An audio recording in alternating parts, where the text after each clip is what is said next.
हर हर महादेव। शिव गुरु के चरणों में प्रणाम, माँ पार्वती के चरणों में प्रणाम। हे गुरु भाई बहन, आज मैं फिर एक बहुत सुंदर कथा लेके आया हूँ, जिसे आप ध्यान से सुनिए और समझिएगा। शीतल नाम की एक लड़की थी। वह इंटर पास हो चुकी थी। उसे आगे के पढ़ाई के लिए पैसा नहीं था। उसके पिता एक किसान थे। उनके पास छोटी मोटी ज़मीन थी, जिसमें वह फसल उगाकर अपना परिवार चलाते थे। शीतल को पैसा न होने के कारण वह गांव में एक ट्यूशन चलाती थी, जिसके पैसा से वह पढ़ रही थी। शीतल प्रतिदिन शिव मंदिर में जा कर के साफ सफाई करती थी और पूजा पाठ करके घर लौटती थी। उसके बाद बच्चों को पढ़ाया करती थी। उसका वही रोज़ का काम था। उसके गांव में एक रामाकांत नाम का एक आदमी था, जो रोज़ शीतल को छेड़ता था। शीतल घर से बाहर कहीं भी जाती थी तो रामाकांत उसे छेड़ता था। गलत गलत शब्द बोल करके उसे परेशान करता था। शीतल को यह बात बहुत ख़राब लगता था। वह चाहती थी कि मेरे रास्ते में कोई ना आए। एक दिन शीतल घर से बाहर जा रही थी तो रास्ते में आकर रामाकांत टकरा गया। शीतल उसे बोली कि देख, तू मेरे रास्ते से हट जा, नहीं तो अपने पापा से शिकायत करूँगी और वह ठाकुर साहब से जाकर बोल देंगे तो तुम्हें सज़ा मिलेगा। वह रामाकांत बोला कि अरे ठाकुर साहब तो हमारी बात मानते हैं, तुम्हारे पापा के कहाँ कौन सुनने वाले हैं। रामाकांत किसी से भी नहीं डरता था, क्योंकि वह ठाकुर भानु प्रसाद के घर में नौकर था। ठाकुर भानु प्रसाद उस एरिया का बहुत बड़ा ज़मींदार थे। उससे पूरा गांव वाला डरता था। उसके आगे किसी को एक शब्द भी बोलने का साहस नहीं होता था। उसी के बल पर यह रामाकांत बहुत अपने आप को रंगदार समझता था। शीतल जाकर अपने पापा से बोली कि पापा देखिए, वो रामाकांत है, वह मुझे प्रतिदिन छेड़ता है। तो रामलाल बोले कि बेटी तू चिंता न कर, मैं जाकर के ठाकुर साहब बोलूँगा। रामलाल जाकर के ठाकुर साहब से बोला कि देखिए, आपका नौकर रामाकांत है, वह मेरी बेटी को छेड़ता है। ठाकुर भानु प्रसाद बोला कि अरे ओ रामलाल, तू नहीं जानता है, वो मेरा घर का नौकर है और तू अपना बेटी को घर में संभाल के रख। वह बहुत इधर उधर मास्टराइन बन के घूमती है। बेटी को ज़्यादा इधर उधर घुमाओ नहीं और ज़्यादा माथा पर भी मत चढ़ाना। रामलाल सीधा साधा बेचारा व्यक्ति था। वह इन बातों से वह वापस लौट आया और बेटी से बोला कि बेटी अपना ध्यान रखना। फिर एक दिन शीतल मंदिर जा रही थी तो रामाकांत मंदिर के द्वार पर ही उसे रास्ता रोक दिया। शीतल गुस्से में आ गई और रामाकांत को थप्पड़ मार दी। थप्पड़ मारने के बाद रामाकांत बोला कि तूने थप्पड़ मारी है ना, मैं इसका जवाब ज़रूर दूंगा तुम्हें और तुम्हें अच्छा तरह से सबक सिखाऊंगा। इतना कहकर रामाकांत चला गया। उधर से पंडित जी पहुंच गए और बोले कि बिटिया, यह रामाकांत बहुत ख़राब आदमी है, इससे मुंह न लगना तो अच्छा रहेगा। शीतल मंदिर में गई और पूजा पाठ कर ली। पंडित जी ने बताया कि बिटिया देखो, महाशिवरात्रि आने वाला है। महाशिवरात्रि के दिन बहुत सारे सामग्री ठाकुर भानु प्रसाद यहाँ मंदिर में चढ़ाते हैं। तू भी आना और मम्मी पापा को दर्शन के लिए ज़रूर लेके आना यहाँ। महाशिवरात्रि के दिन शीतल, उसके मम्मी पापा सब मंदिर पर पहुँचे, लेकिन वह ऊपर नहीं चढ़ सके क्योंकि बहुत भीड़ था। ठाकुर भानु प्रसाद आकर के बहुत सारे गहना उस मंदिर में चढ़ाए, माँ पार्वती के श्रृंगार चढ़ाए और उसके बाद चले गए। अगला दिन सुबह शीतल गई और सवेरे सवेरे पूजा करके वह वापस लौट गई। उसके बाद जब पंडित जी मंदिर में आए तो देखते हैं कि माता पर चढ़ाया हुआ गहना वह नहीं है। उसके बाद पंडित जी दौड़ते हुए ठाकुर भानु प्रसाद के घर गए।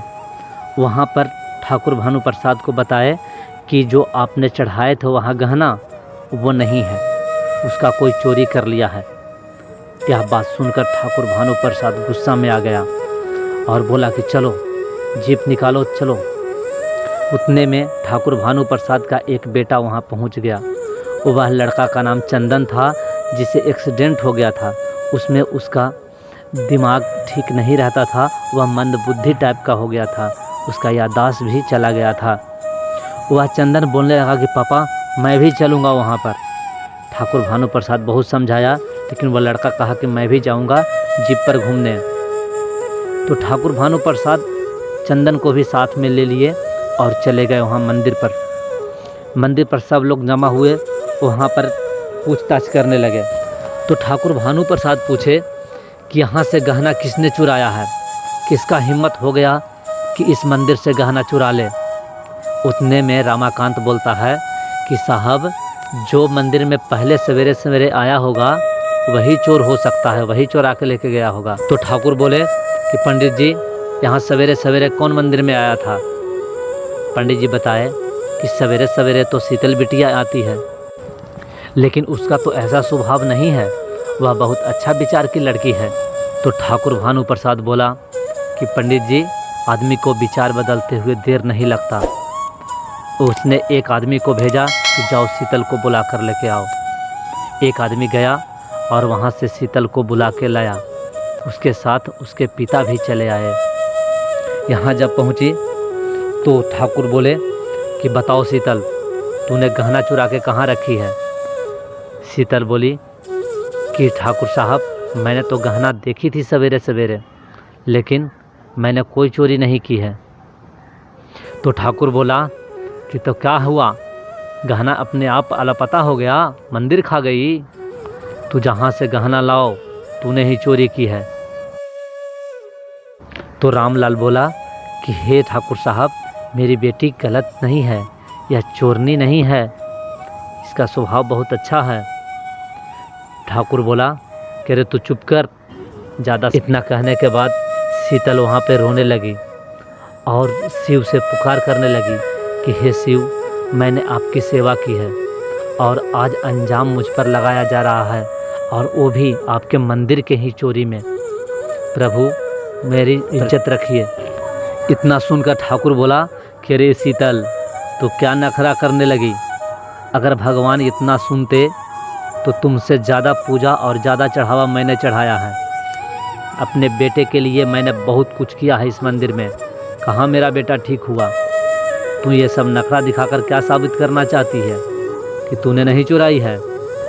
तो झट से शीतल को कुछ याद आया और वह चंदन के हाथ में देखी कि एक कंगन है। वह कंगन पहचान गई कि यह मंदिर में पड़ा हुआ था। तो शीतल बोली, ठाकुर साहब, आपके बेटे के हाथ में एक कंगन है। ठाकुर साहब ने देखा तो चंदन के हाथ में एक कंगन था। वह पूछे कि रे चंदन, ये तू कंगन कहाँ से लाया? तो चंदन बोला, है पापा, वो रामाकांत था, वह सवेरे सवेरे लेके जा रहा था, उसके हाथों से गिर गया तो मैंने पहन लिया। तो ठाकुर साहब को सब कुछ समझ में आ गया कि इसका मतलब पूरा गहना ये सब रामाकांत ही लेकर के गया है। तो रामाकांत झट से बोला कि ठाकुर साहब, इन पागलों के बातों में मत आइए, मैंने कोई चोरी नहीं किया है। ठाकुर साहब गुस्सा में हो गया और बोला कि तूने मेरे बेटे को पागल कैसे कह दिया? ये सारा गहनों का चोरी तूने ही किया है। तो यहाँ से झट से जाओ और गहना लेकर के आओ। और ठाकुर साहब शीतल से बोले कि बेटी, तुम्हारे भक्ति से ये सारा गहना मिल गया, ज़रूर भगवान तुम्हारे पूजा से वो खुश हैं।